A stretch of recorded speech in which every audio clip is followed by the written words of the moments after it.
had a decision to make.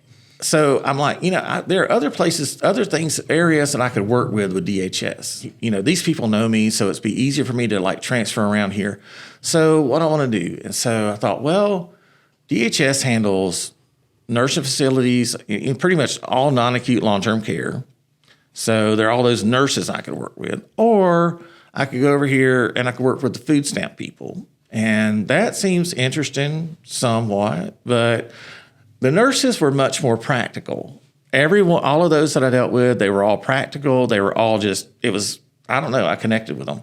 And so when it came time for me to I had an option to either work with one or the other, I chose to work in the long-term care section with the nurses. And so I went to work with a section in the general counsel's office or legal services called the compliance section.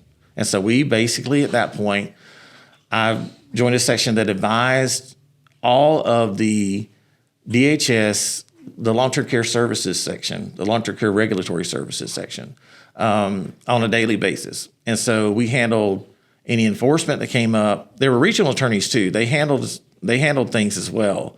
Theirs was a little bit different, but when it came to policy issues, when it came to just general advice on how to handle a certain application, how to handle certain issues that came up, that's what my section did. And so there were 5 of us, and there were 4 of us, and that was actually one of my favorite jobs. I mean, it was fun. I really liked the people I worked with, my coworkers, and also the people we advised. What I tell people is my experience there was essentially my graduate degree, because I spent from 2000 to 2004 working with long-term care regulatory.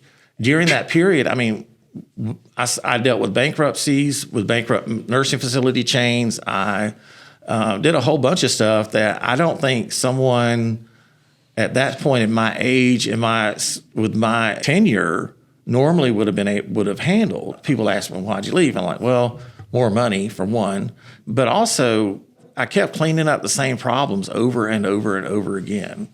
And so that's when I decided, I'm like, well, maybe there's opportunity elsewhere. And so then I started looking for opportunity elsewhere.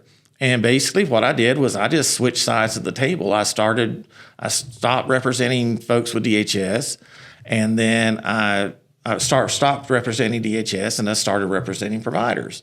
I had experience in all non-acute long-term care in Texas, basically everything from adult daycare centers to facilities to nursing facilities. So that's a wide range. And the thing about it is when you're working in some place like state office or an agency like that, you see everything. I don't remember anything about it right now, but I remember Medicaid bed allegations and how you can shift them around from facility to facility and stuff like that, or something akin to that.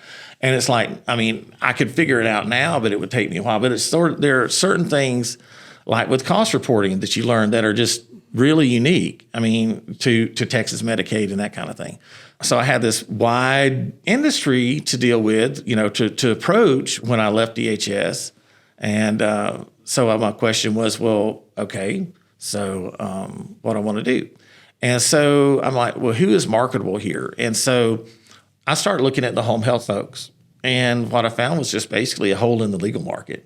Still to this day, there are only, I would say, less than 20 lawyers in Texas that have handled home health matters, anything dealing with home health, who have regularly dealt with home health enough. And they're probably certainly less than 10 that I would feel comfortable referring to. So, I did some work. I've done some work with nursing facilities still to this day. In fact, I still just got a good favorable decision on a Medicare appeal for a nursing facility.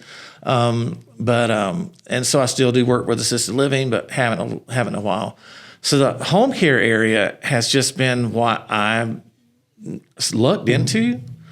But then again, it's I looked into it, but also even now I represent people outside of long-term care. I represent primary care providers. I represent physicians. I've represented psychologists, psychiatrists, pretty much any provider in healthcare.